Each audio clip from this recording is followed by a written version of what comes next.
സമര പോരാട്ടങ്ങളുടെ ചരിത്രമാണ് അടിത്തറയെന്ന് നാഴികയ്ക്ക് 40 വട്ടം ഉദ്ഘോഷിക്കുന്ന രാഷ്ട്രീയ പാർട്ടിക്കും അവരുടെ വർഗ ബഹുജന സംഘടനയ്ക്കും അവസാനിക്കുകയാണോ ആ സമര രീതികളോടുള്ള എല്ലാ ബഹുമാനവും?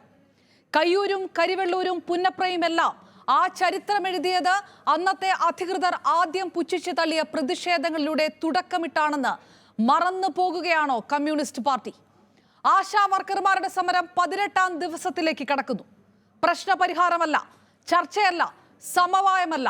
3 ആഴ്ചയോളമായി നടുറോഡിൽ പ്രതിഷേധിക്കുന്ന സ്ത്രീകളോടുള്ള അനുഭാവമല്ല ഇടതുപക്ഷത്തിന്, CPM-ന്.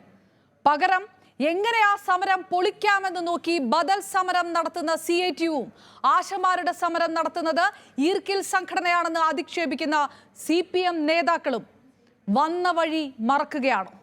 സമരക്കാരോട് ഇത്ര അസഹിഷ്ണുതയും പുച്ഛവും വേണം? സമരം ചെയ്ത സ്ത്രീകൾ മാവോയിസ്റ്റുകളാണെന്ന് അധിക്ഷേപിക്കുന്നത്, പിന്തുണച്ചവർക്കെതിരെയെല്ലാം കേസെടുക്കുന്നത് കമ്മ്യൂണിസ്റ്റ് പാർട്ടിക്ക് ചേർന്നതാണോ?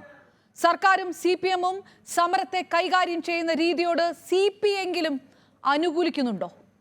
സമരം പൊളിച്ചുകൊണ്ട് പരിഹാരം കണ്ടെത്തുന്ന രീതി ഇടതുപക്ഷത്തിന് ഭൂഷണമാണോ?